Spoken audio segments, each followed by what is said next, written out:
tuned to 90.7 FM KSQD Santa Cruz, also live streaming at ksqd.org. And this is State of Mind, Being Human and Living Well. I'm your host, Deborah Sloss, licensed marriage and family therapist, and today I'm joined by two guests, Rabbi Lori Klein and psychotherapist Kara Bowman, to discuss grief following a suicide. Lori bravely shares about losing her mentally ill mother to suicide and her grieving and growing process over the more than 30 years since. Kara Bowman, a hospice therapist and grief and suicide specialist, helps us understand the many ways people grieve in general and specifically following a suicide. Let me share a little more about my guests. Rabbi Lori Klein is the director of the spiritual care service at Stanford Healthcare. She's a board-certified chaplain who's worked as an interfaith oncology chaplain at Stanford Healthcare. Also a spiritual leader in Santa Cruz, she was ordained in January 2006 through the Aleph Rabbinical Program. She's taught on religion and spirituality in the U.S. and Central Europe, and she leads and creates rituals for every stage of the life cycle. Lori will share with us about her mother's death by suicide and her journey of healing. At the time of this recording, Kara Bowman was a marriage and family therapy associate who had worked as a grief counselor at Hospice of Santa Cruz County for 4 years. She has since become a fully licensed therapist and is certified in thanatology, the study of death and dying by the Association for Death Education and Counseling. And she's also a certified grief counselor through the American Academy of Grief Counseling. She's worked with many clients who have lost a loved one to suicide and has also been touched by suicide in her personal life. So welcome. Thank you for being here with me today. Thank you, Deborah. Yeah. Let's just, to start, I'd like to just start with you, Kara, if that's okay. Sure. I know that this can be a topic that's difficult for a lot of people. Why do you think it's important to talk about adult suicide and the grief that follows? There's 750,000 Americans who are touched by the death of someone they know from suicide every year. And that adds up to about half of all Americans who know someone who's died from suicide. Because death in general is not a subject that our culture does well, so many of us want to help and don't know how. So I think that's why it's important to talk about it. In general, would you say, how does grief following a suicide significantly different, say, from other types of grief? That's a big question. All death and all loss has a huge variety of emotions attached to it. And I could name some, but I would be afraid that someone might not hear something they're feeling on the list and then think it wasn't a valid emotion. Any emotion is valid after a death. In suicide, the research shows that the grief process tends to be more intense and more prolonged. It also shows that there are 4 emotions that are more prominent in death after suicide than in other deaths, and those are shame, guilt, blame, and anger.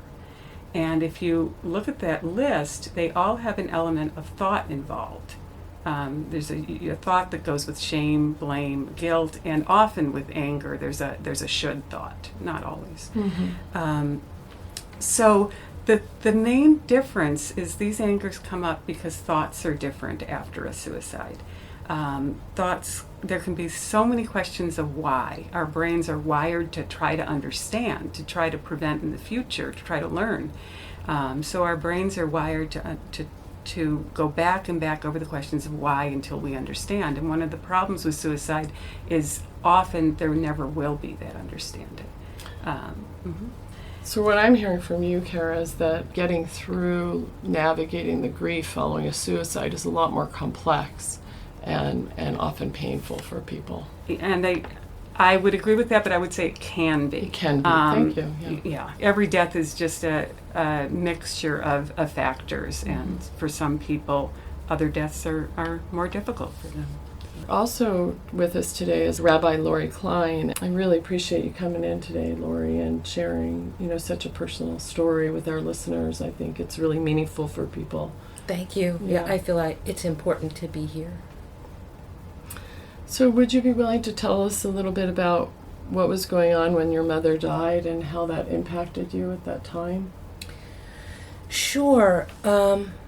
So far as I know, my mother first started having symptoms of having bipolar disorder when she was a teenager. And I first started noticing that she had these confusing and scary moods when I was about 7, and she probably would have been in her early 30s then. And over time, her depression and her mania became more frequent, more intense, more prolonged. And they got a lot worse around the time I left for college. And when she had a major break, when I was 20, she went into the hospital at the university I was at. And a couple years after that, I was getting ready to start law school. I had literally was home for Labor Day weekend. And in those couple months before that, my mother had lost her ability to concentrate well enough to read. She was an elementary school teacher. She didn't really feel she could work. And she had started becoming delusional that summer and emotionally isolated herself from us and also from some of her closest friends. And I think she just lost hope. And so that Labor Day weekend, she ended her life, and she took a lot of Tylenol. And she died about a day later. To answer your question, how did it impact me? I was really devastated by it. I wasn't surprised because of how difficult the previous couple of years had been, and she had been talking on and off about wanting to end her life. We were extremely close. I mean, our relationship could be very fraught because when my mother was manic, she could also be really emotionally cruel. But she had normal periods where she was a great mother, and even though I was a teenager, we were very close. So when she died, I felt like I lost, not only did I lose a parent, but I lost somebody who I considered a friend and also an alter ego in some ways. Yeah, that makes a lot of sense. And I'm really glad you talk about that someone is not all their illness, right? That there's these periods of absence where you are filled with hope again, right? That's right. Yeah. There were.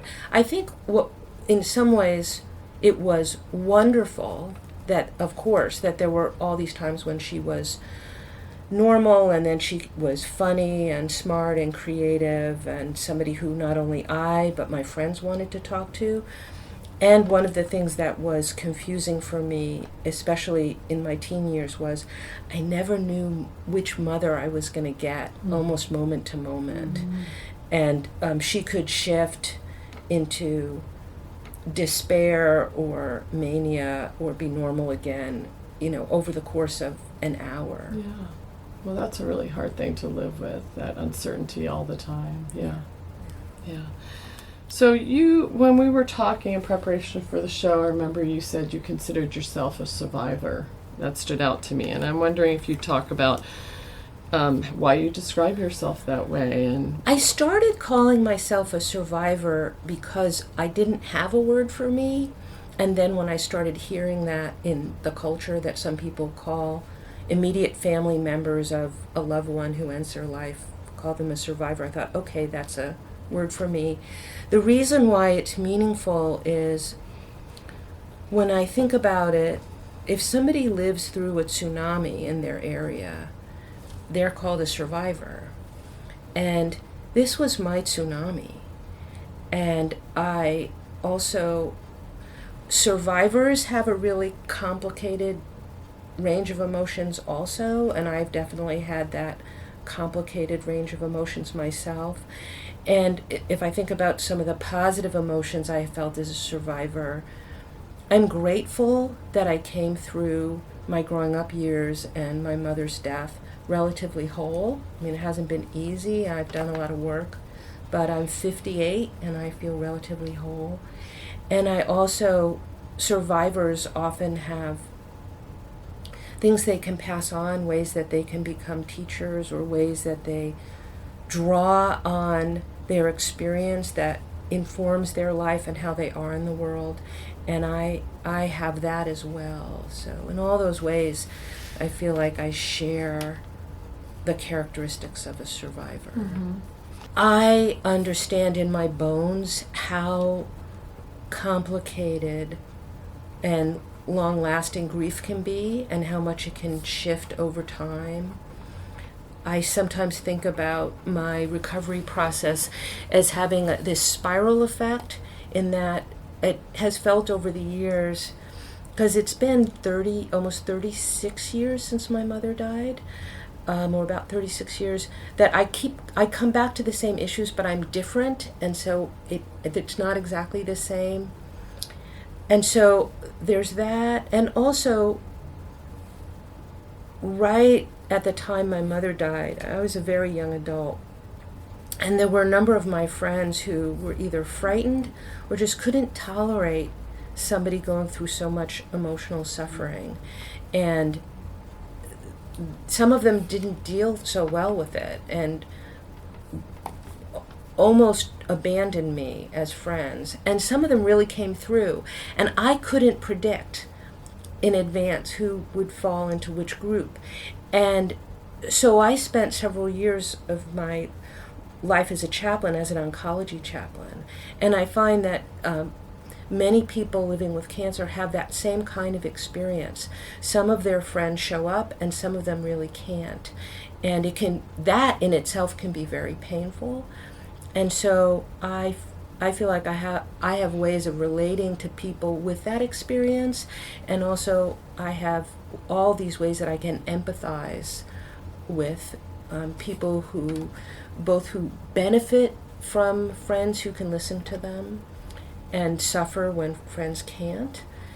And then finally, I feel like it's helped me to be a better listener and to understand how important it is sometimes to tolerate another person's emotional suffering, and that when somebody is emotionally suffering, what they most need is for somebody to be there with them and not to try to change the subject, and to allow the person who's suffering to express themselves. Mm. Yeah, they don't really have to fix it or anything, just be there with them. That's right. Yeah. You know, when you were talking, you said that the grief really changes over time, but you revisit sort of similar aspects of it. I was wondering, would you be willing to give us kind of an overview of like what that's looked like for you? Because you said it's been 30 years, right? Yeah, more, and that it's changed a lot over that time. If you could just do a slice in time at different ages or stages of your life. The first few months, my grief was visceral and pretty all-consuming. And even then, I would have these flashes of noticing a beautiful sunset, or noticing, kind of like my core life energy coming up. And so even in that all-consuming time, there were these rays of hope. And one of the things that was happening during those first few months was I had no positive memories of my mother. I really only could think of the suffering of those last few years of her life. And then a couple months later, the positive memories started coming back. So that was a big change. And so here I had decided to start law school. And I gave myself permission for most of that first semester to walk out of class if I felt like crying, not study, go home to be with my father and brother. And when I was coming to the end of that first semester, I realized that if I didn't put my grief away for a little while, I was going to flunk out, and I didn't want to. And so I kind of suppressed the really expressive parts of my grief. And that suppression actually lasted for about 8 years. And it was during that time when I wasn't continuing to really work it through. Those 8 years were the only time when sometimes I was so depressed I just stayed on the couch all day. And when I was 30,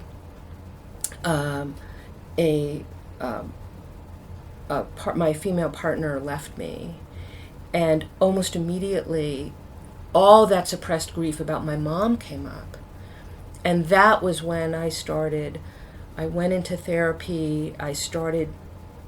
When I started becoming more spiritual again, I started doing various ceremonies and rituals to help address it. I was running and doing Tai Chi, and so I just went through this healing trajectory of doing different things over time. When I became a rabbinical student, I started doing spiritual direction.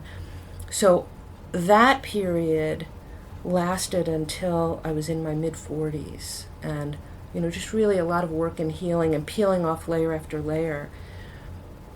And shortly before I was ordained, so I was 45, I met with my spiritual director and was asking, what did I need to do? What spiritual or emotional work did I need to do to really be ready to be ordained? And she led me through a guided visualization where what I did was my spirit left my body, most of my spirit left my body and went back out through the door I came in when I was born into this life. I went back out through that door and took off what she called the trauma jacket that I had worn that had all the accumulated trauma of my mother's illness, living with my mother's illness and her death, and put on a clean jacket. And then I came back down into my body. And since then, I don't have intrusive thoughts when I'm coming up on an anniversary of her death anymore. The level of my grieving and the level of my, the ways in which I react to that trauma has been reduced tremendously. So these past 13 years have been much more peaceful for me. And I still startle easily. I still sometimes really have to talk to myself to stay present. If a friend or just somebody I'm talking with talks about wanting to end their life. So I still always feel like I will be healing for the rest of my life, and my own suffering around it is greatly reduced in these more recent years. And I feel, there have been different points along the way where I've had feelings of either loss of relationship or regained relationship with my mother. And now in these more peaceful last 13 years, I feel that sometimes I do feel my mother's voice in me, and there's ways that I learn from her, and it also feels more distant and detached than it did earlier in my life. What a moving description. Really, really touching. And how powerful it sounds like, that experience. Just all of the combined experiences, it sounds like they got you ready for that deeper, more spiritual healing kind of experience that you had. Yeah. Mm-hmm. A metaphor I use sometimes is recovering from grief after something so large. It's like peeling a very large onion. So there's always more layers, but you are getting somewhere. KSQD thanks Family Service Agency of the Central Coast for supporting this program. Family Service Agency provides counseling and support for people of all ages facing life crises and challenges. You can reach them at 423-9444 to see if they can help you. Thank you, Family Service Agency of the Central Coast, for supporting KSQD 90.7 FM. This is State of Mind, being human and living well. I'm your host, Deborah Sloss. In case you're just joining us, we're talking with Rabbi Lori Klein and hospice psychotherapist Kara Bowman about losing a loved one to suicide and how Lori learned over many years to navigate her grief and find her way to healing. Many of us will be touched by the tragedy of suicide, In the United States alone, a person tragically dies by suicide every 12.8 minutes, and 90% of all those people who die by suicide have a diagnosable psychiatric disorder at the time of their death. Back to our interview. In terms of that idea of being a survivor and recovering from it, what do you think are sort of key aspects of that? I think we all have our own list. So for me, having some friends who could really hang in there with me and be with me in whatever way I needed. When I became a rabbinical student and my rabbinic mentor said, you need to heal more before you can hold the spirits and hearts of people who you are caring for, and so working with gifted spiritual directors. But also, I mean, this has been true for me since childhood, but also as an adult, I have read and reread the Anne of Green Gables series because I feel that Anne is a master of resilience. I've learned so much from that, and I've made up various rituals and ceremonies to, get through some of the more difficult things.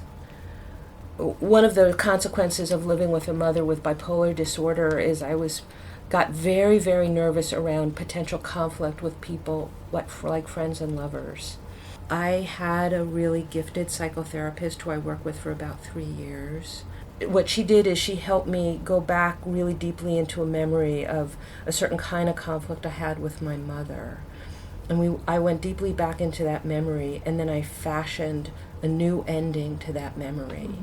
And that, again, it wasn't a 100% fix, but it really, I used to be, when I was anticipating conflict with a loved one, I might think of 100 different ways it could go. And now maybe I think about 3, and it takes a lot less time and energy. I've been with my partner Irene now for more than 20 years, and I know that everybody doesn't have a partner, but having a partner or a friend who really helps you to be emotionally vulnerable has been very healing. Kara, as you listen to Lori share her story of healing, I'm wondering if there are things that stand out to you just in working with so many different people who experience grief that really resonate or remind you of sort of stories that you've heard from other people. There are. First, I want to say thank you so much for offering your story to others, to help others. I imagine that's a courageous thing to do, and I've been more nervous than I expected preparing.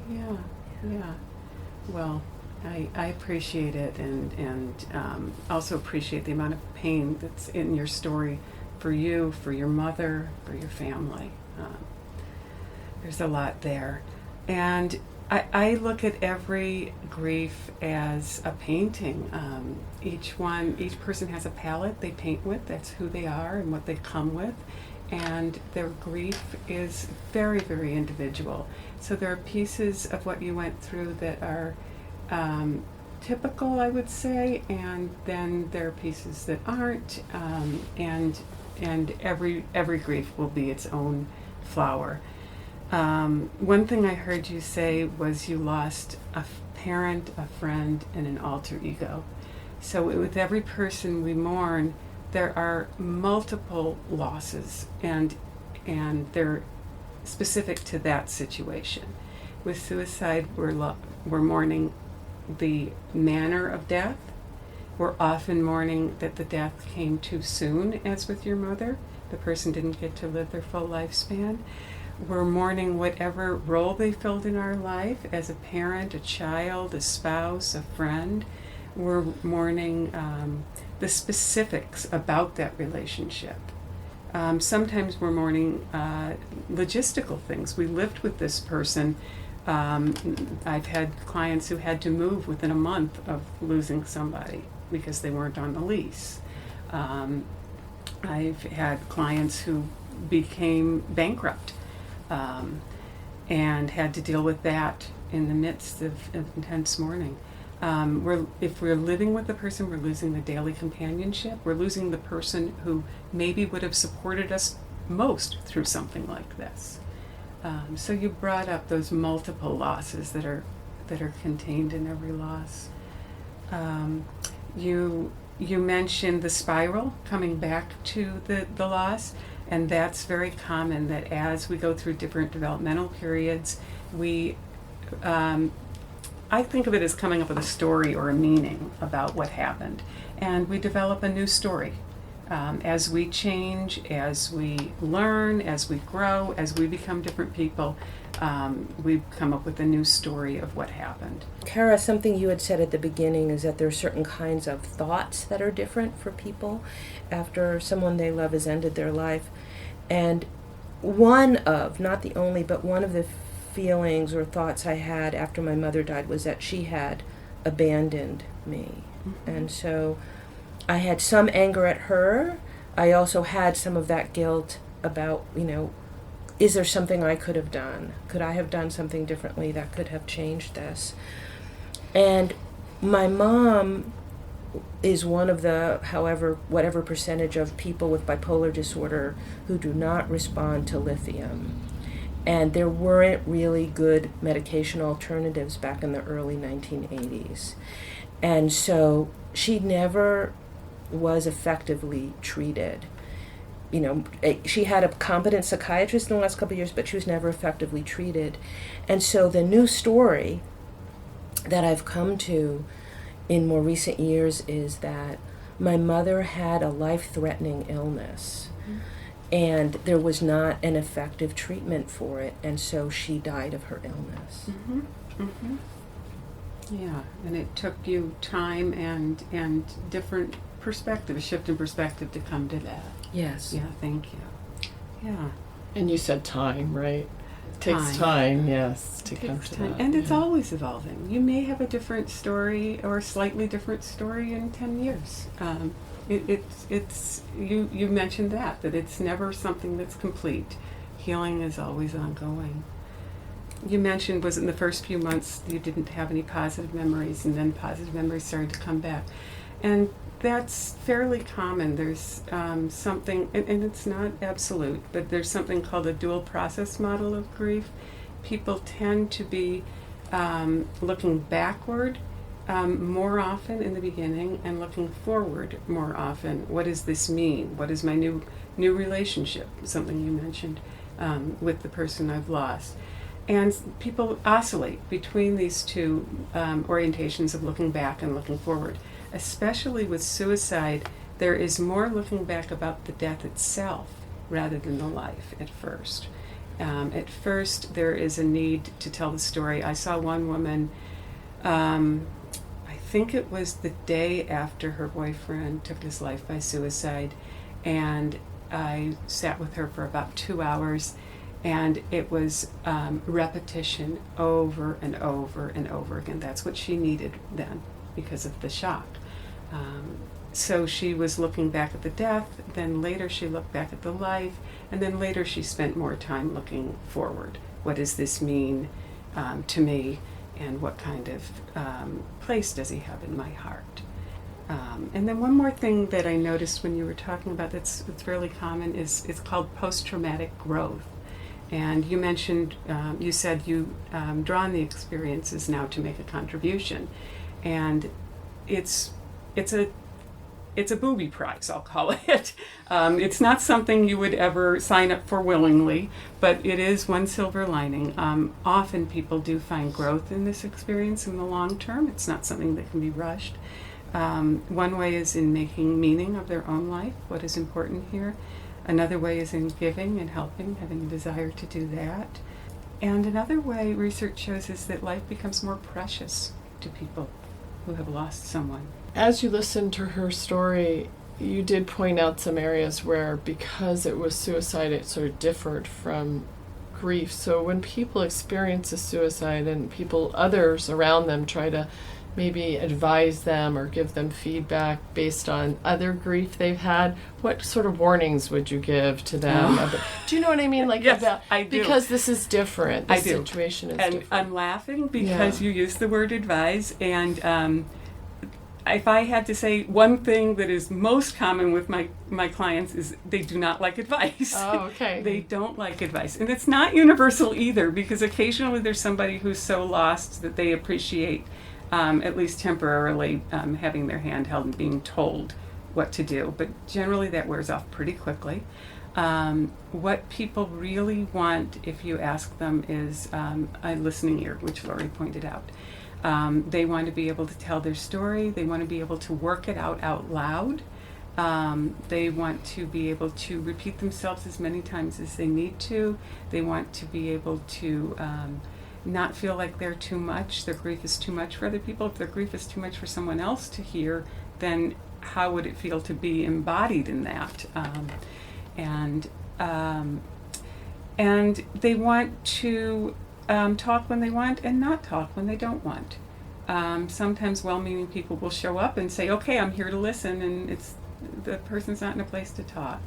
So in terms of supporting someone who's lost someone to suicide, I would say realize that there's often an element of trauma involved, and shock. And I'm not using trauma in a clinical sense. There's a whole definition to be diagnosed with post-traumatic stress disorder, but I'm using it in more of a bodily sense. Your body has a shock reaction, and it's very physical. So realize that there's often dysregulation at first. People aren't eating, they're not sleeping.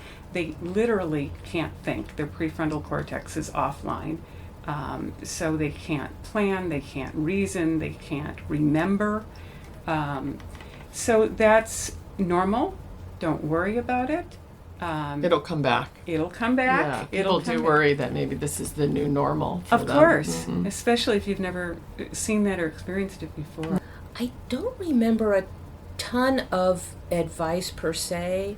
What I did get was some signals of, you should stop talking about this, or I feel uncomfortable with your talking about this, or you've been grieving long enough. So I got some of that. I mean, mostly if people felt that way, they just stayed away. I did get one piece of advice relatively early on that I really valued, and I still think of.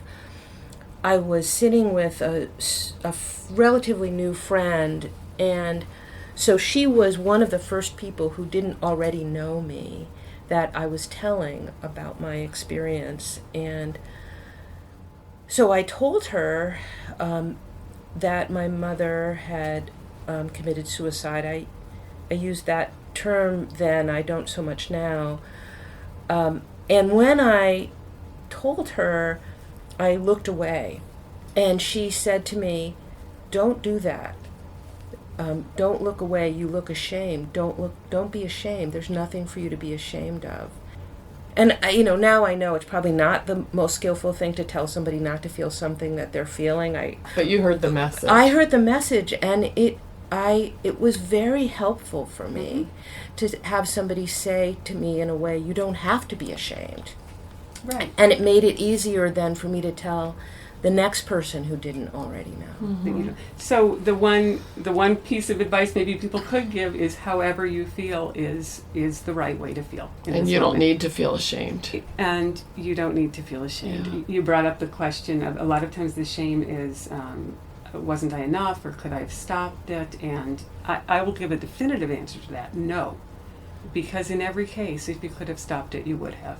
With what you knew at the time, you couldn't have stopped it, and you can't go back with the hindsight of what you know now and reevaluate, because you didn't know that at the time. I'd like to back up a little bit, because Lori, you said at that time I used the term suicide and I don't anymore. If you think about what the word suicide means, it means self-murder, and murder is a very, very charged word, and I think I really get that as a former criminal defense attorney.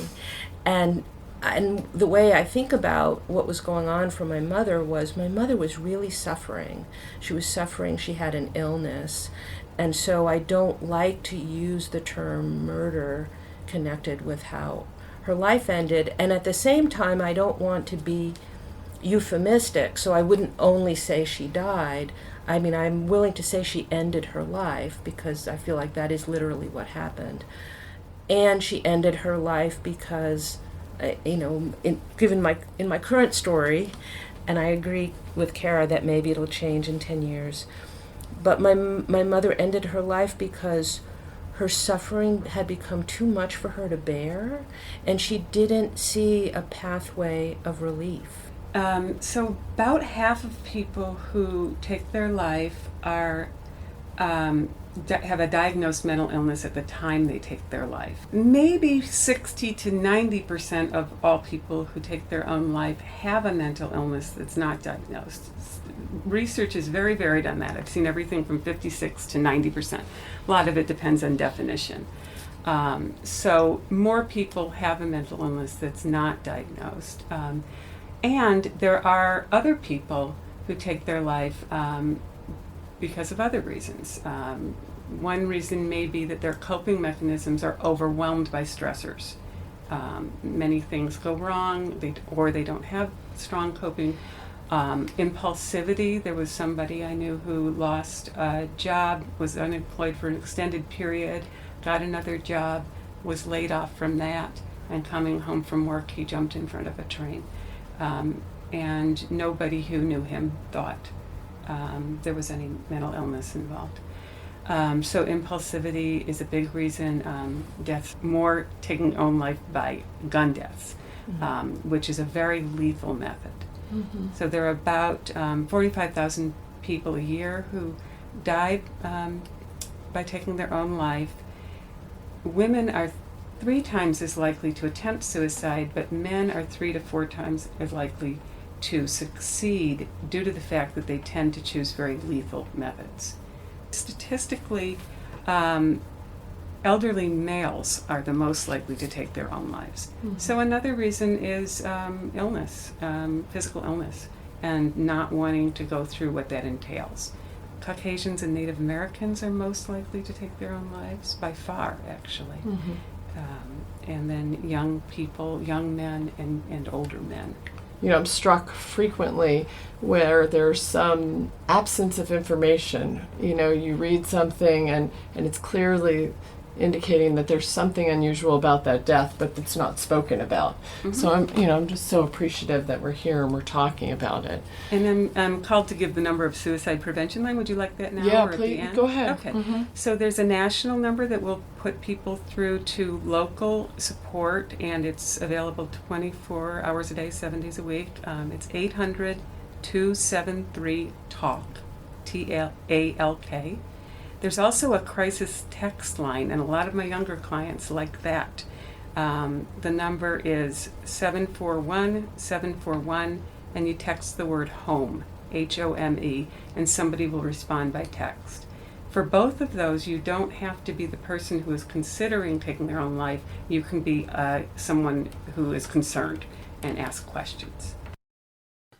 You're tuned to listener-supported 90.7 FM KSQD, K-Squid, Community Radio for the Monterey Bay, and this is State of Mind, Being Human and Living Well.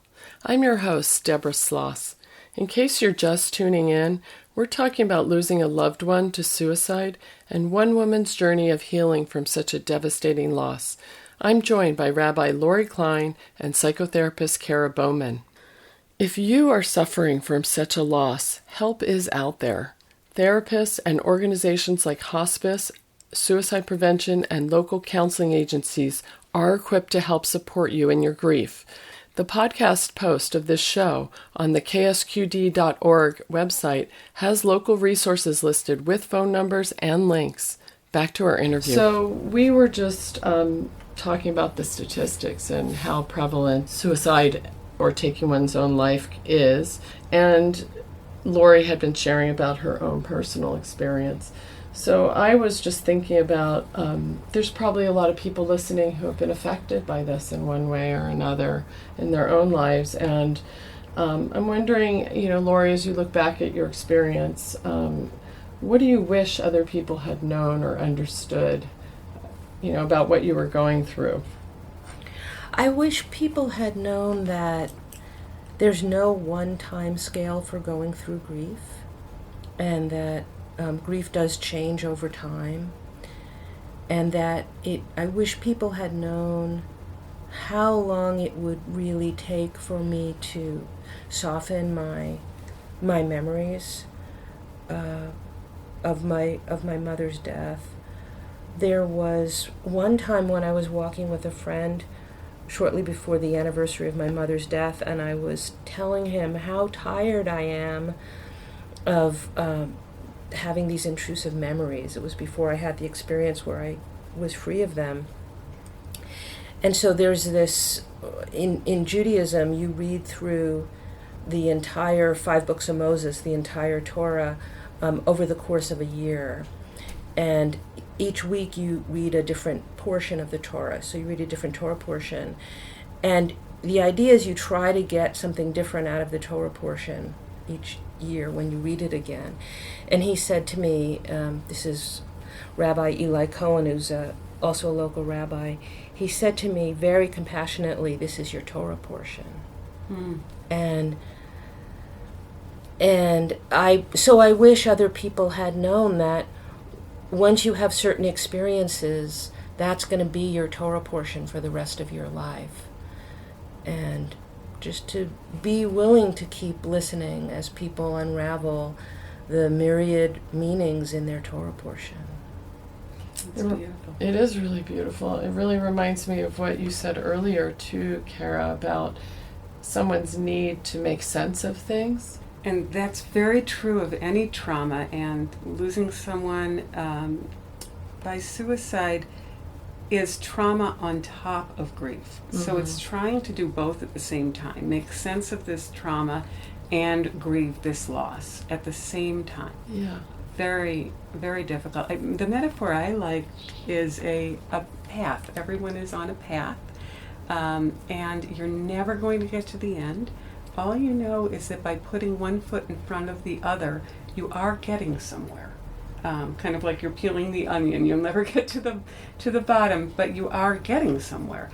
And you can't see ahead of you on this path. You might climb a very hard mountain and come down, and there might be another mountain right ahead of you. Or you might go into a meadow and think that, oh, I've kind of done the hard part, and then go into a dark forest.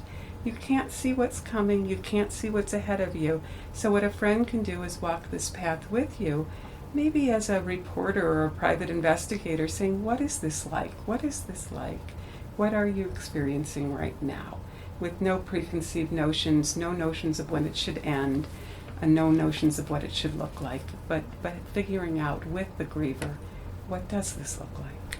Carol, what you're saying, it makes me think about how sometimes things come up along the way that you're not prepared for in the moment, but you can then look back on. So just going all the way back to law school, probably, maybe between a year and 2 years after my mom died, that was a time in my life when I was not religious, I was not particularly spiritual. It was nighttime, and my roommate Pam and I were studying in the living room, and her back was to me. And I was studying. I wasn't thinking about my mother. And all of a sudden, I was overwhelmed with the scent of her perfume. And I felt her presence all around me. And I had no context for this experience. And I was terrified. And I didn't yell or say anything, but I think I made some kind of a weird squeak. And Pam turned around, and without saying a word, she raced over to the couch and sat down next to me and threw her arms around me very tightly. And as soon as she did that, the scent and my mother's presence completely vanished. And I had no rational explanation for that. I had no way of understanding it for years.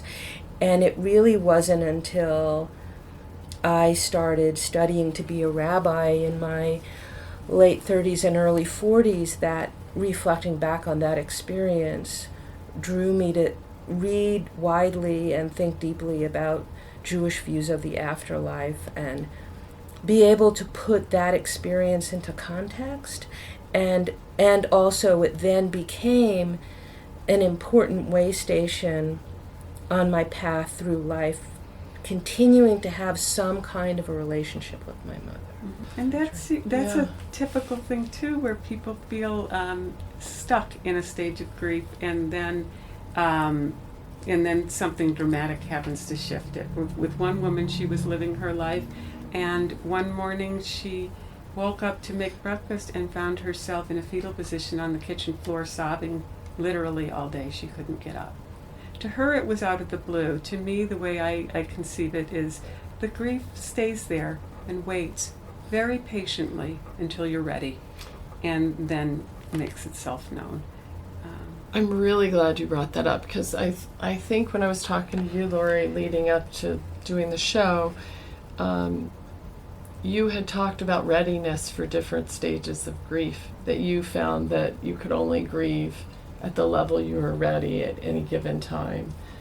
I had talked earlier about, after that first semester of law school, which was really only 3 or 4 months after my mother died, putting away the expressive part of my grief. And the way I talked about it earlier was for more a utilitarian reason. I'm going to flunk if I don't do this. I do think also that I didn't kind of have the emotional support fully to grieve. I had tried to see a therapist, and I saw one of those kinds of therapists who just harumphs at you and doesn't really say much back, and got nothing out of that. Just in general, I think, didn't have enough emotional support to really stay in my emotions. And so even though my grief really came up when I was left by my girlfriend 8 years later, so even though I'm going through this other loss, I think the grief also came up because by then I was living in Santa Cruz. I was more independent as an adult. I had gone through the other process I needed to go through in my 20s, which was coming out as a lesbian. So I had done that work. And I just think I was stable enough then to go through the very painful part of that, really looking at everything and going through the guilt and the shame and the anger and all of the confusing emotions I had. And also to do the kind of reparenting I needed to do, because this was not only about my mother's death, it was also about living with a parent who struggled with mental illness and could be emotionally abusive. Mm-hmm. So I needed to have a lot of, I think, emotional stability to really work through that. That's very true. And I just want to interject a little bit about the stages of grief, not in terms of a sequential arrangement of emotions, but just in kind of a broad brush, where there will be the shock stage first, where your brain is trying to adjust to this new knowledge. It takes many, many repetitions to go down a neural pathway and create a new neural pathway and to erase an old one. So it's a process of discovering the person is gone. It's not a light switch that gets flipped. So that's kind of the first stage. And then the next very broad stage would be looking backward and mourning what you've lost, feeling the feelings involved in that. The next one would be making meaning, and that's what we've been talking about with the stories. And then the last one would be rediscovering what your relationship is to this person from here on out. Those are not in order. Those are jumping around. They're very, very broadly in order, but people jump all the time between those. And the piece about feeling the feelings, it doesn't have to be all the time. I sometimes get grievers who say, tell me what to do. I want to do this. I want to feel this. I want to go through this and get it over with fast. And unfortunately, grief is on its own time frame. So I talk about, if you want to know what to do or how to help a friend grieve, I talk about balancing three things. One is feeling the feelings. One is distraction, just anything that takes your mind someplace else. And one is self-care. What feeds you, what fills up your gas tank, what gives you more resource to go back and feel the hard feelings. So if you kind of think in terms of balancing those three, most grievers will go, oh, I'm a little too much in here and not enough in here, and you can adjust and play with that. And that'll help you move down the path. When I was in that intensive period of therapy in my early 30s, sometimes my therapist would give me homework, or I would give myself homework about feeling something or writing something about some of my feelings, and I would be scared about going into them that deeply. And so what I would do is I would say to myself, all right, what I'm creating is I'm creating a misery date. I'm going to have a misery date with myself, and I'm going to do whatever this is about feelings or journaling or whatever.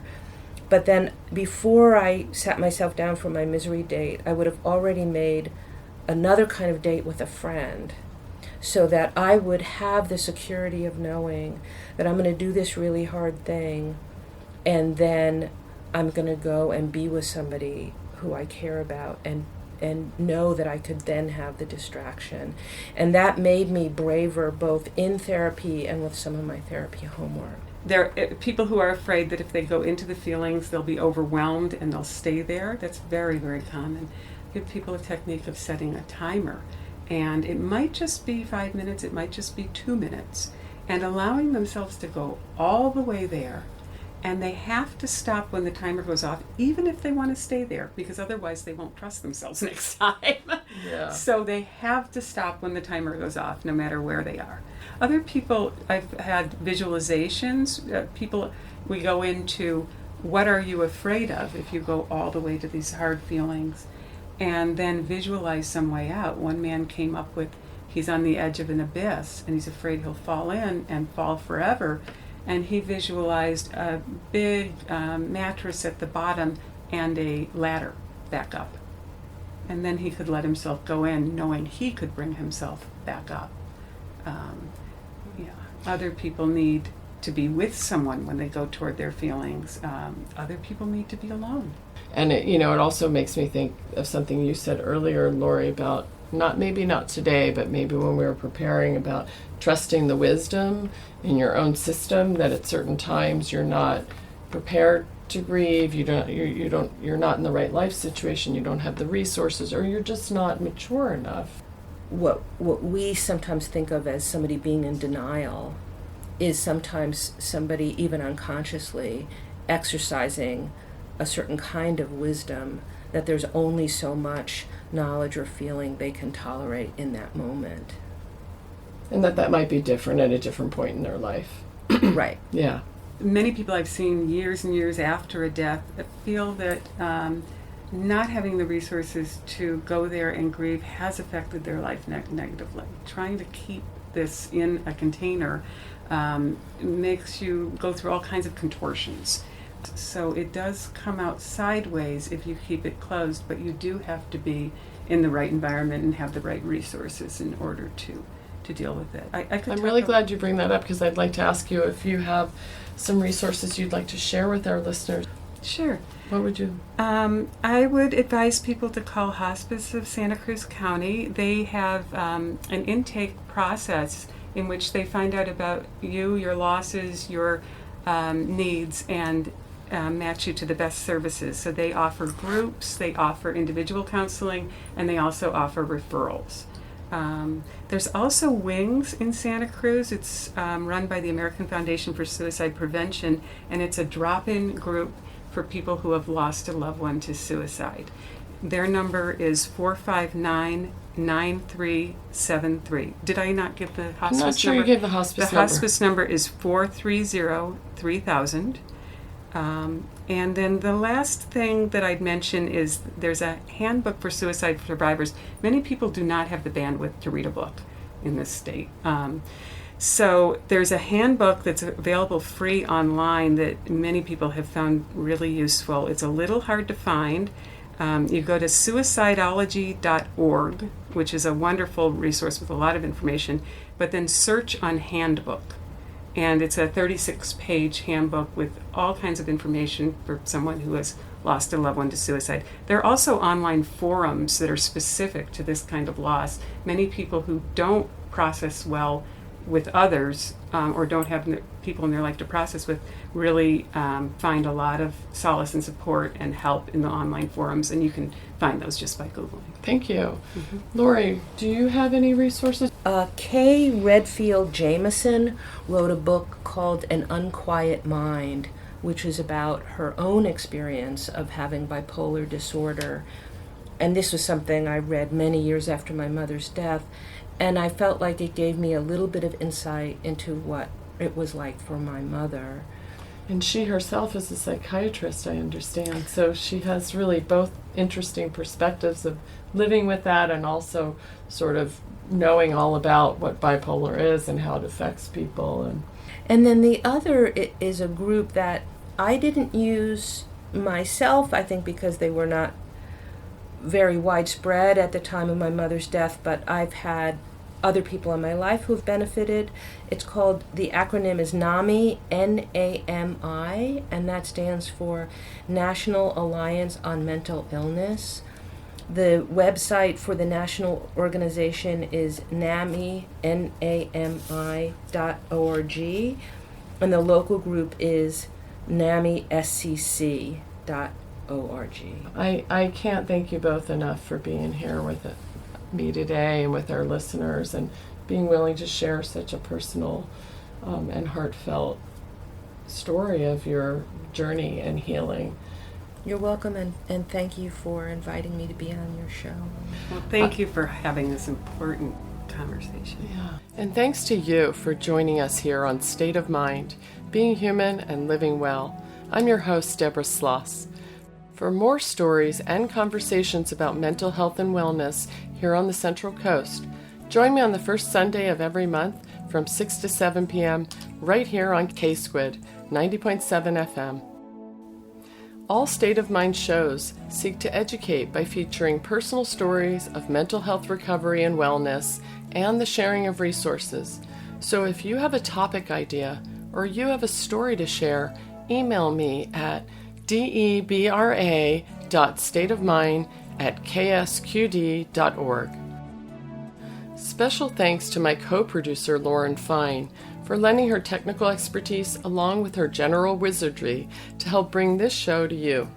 Also thanks to acoustic guitarist Adrian Legg for composing, performing, and donating the use of our theme music. If you like what you're hearing here, help us keep it going and go to the donate button on our website, ksqd.org. Donations of any size really do help. Become a supporting member, or if you have a business, consider underwriting this or another program and go to the Support Navigation tab on our website. You can also find more podcast episodes of the show there by typing State of Mind in the search bar and find the resource lists posted along with every show.